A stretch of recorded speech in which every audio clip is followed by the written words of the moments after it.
It happened on a Sunday afternoon, the kind of quiet suburban day when you expect to hear lawnmowers and kids on bikes, not the metallic click of a safety switch.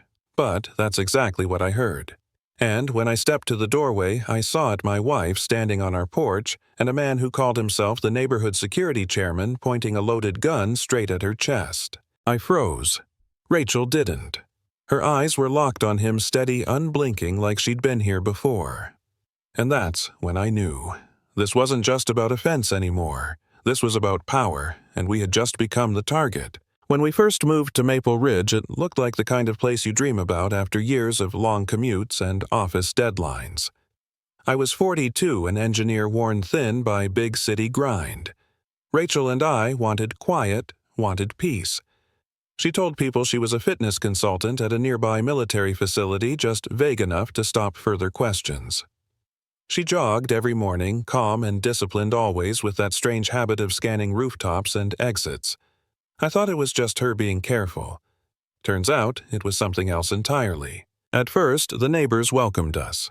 Banana bread at the door tools loaned out backyard cookouts. And then there was Gavin Mercer.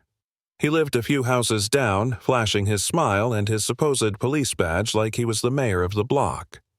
He fixed our sink once before the plumber could even arrive, invited us over for burgers and beer, and made himself out to be the kind of neighbor everyone trusted. I wanted to believe it. I did believe it. But Rachel never seemed comfortable around him. She answered his questions carefully, never lingering, never letting him too close. I thought it was just a clash of personalities. I was wrong. The crack showed the day we put up a new fence.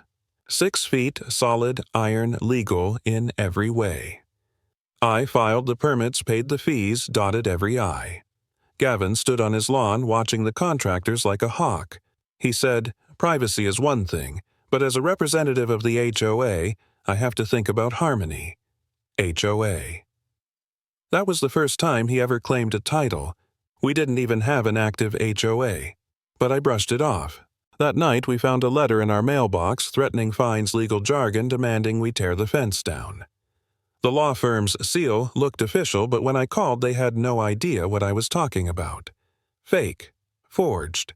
Gavin was behind it. That was when it clicked. This wasn't about offense. It was about control. From there, everything shifted. Neighbors who used to wave started crossing the street. Notes appeared in our mailbox. Good neighborhoods depend on harmony. Don't ruin it for the rest of us. Handwriting different every time, but the same tone. Coordinated. Gavin had rallied them, turned the block against us. I can't lie. It wore me down. I'd catch myself staring at those notes, wondering if we should just cave lower the fence, move somewhere else. I hated walking outside and seeing people avert their eyes. Hated feeling like an outcast in a place that was supposed to be home. More than once, I sat at the kitchen table with my head in my hands, asking myself if we had made a mistake coming here. Maybe I was the problem. Maybe I dragged Rachel into this mess. But Rachel, she didn't flinch. She studied those notes like evidence, filed them neatly away. "This is pressure," she said. "It only works if we believe it." Her calm scared me sometimes, like she knew something I didn't. Then Gavin went public. One Saturday morning, we woke up to find 20 neighbors standing in our front yard. Gavin was at the center, clipboard in hand, fake badge glinting in the sun. He announced that our fence was a security risk and then dropped the bomb he had done a background check on Rachel. Claimed she worked at a classified military facility and might be a threat. Neighbors gasped, stepped back like she was radioactive. I shouted that it was private information, that he had no right. But Gavin thrived on it. He had just painted us as dangerous outsiders, and the worst part, I didn't even know how much of it was true. That night, Rachel finally broke the silence. She pulled up files on her laptop, documents I didn't understand. "His name isn't Gavin Mercer," she said. "It's Gavin Mitchell. Fired from multiple security jobs, arrested for impersonating an officer, sued for harassment." She showed me mugshots, same face, different states. His badge is a fake. He's been running this scam for years, intimidating families until they move. Buying their houses cheap, selling for profit. My head spun. We'd been terrified of a fraud. But then she added, the real problem isn't just him. He has access to classified information about me. Someone helped him. That makes this bigger. She called someone that night. I overheard words like intel leak and pattern recognition. The man on the other end called her captain. My wife, my fitness consultant wife, was speaking like a soldier, and that's when I realized I had never truly known her. Rachel called it Operation Exposure. If Gavin thrived in shadows, she'd drag him into the light. We invited the neighborhood to an open community dialogue, set up hidden cameras, even coordinated with an FBI contact named Reed. She rehearsed her stance, her tone like a general preparing for battle. Watching her, I felt both terrified and strangely safe. The day came. Folding chairs in our driveway, a projector against the garage. Neighbors filed in nervous but curious. Gavin strutted in wearing that same navy polo badge, gleaming wife trailing behind like a shadow. He smirked at us. "Glad to see you're finally cooperating." Rachel just nodded. "Good. Let's cooperate." When everyone was seated, Rachel began. Calm, steady. "This isn't about fences. This is about truth." Gavin puffed out his chest, claimed he'd been protecting the neighborhood. Rachel tilted her head. "Then you won't mind sharing your badge number."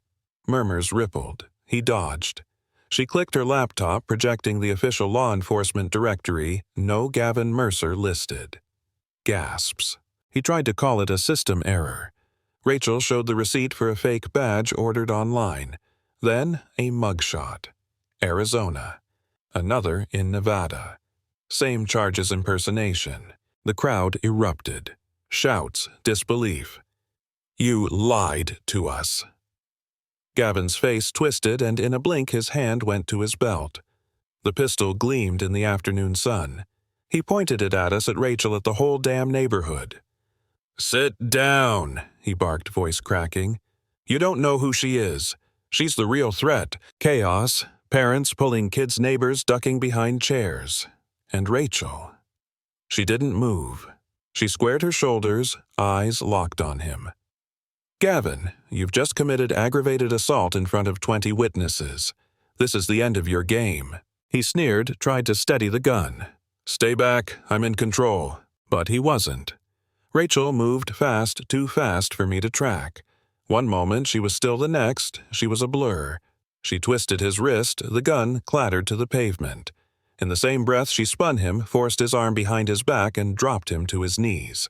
Zip ties snapped tight around his wrists before the crowd even caught up. Silence.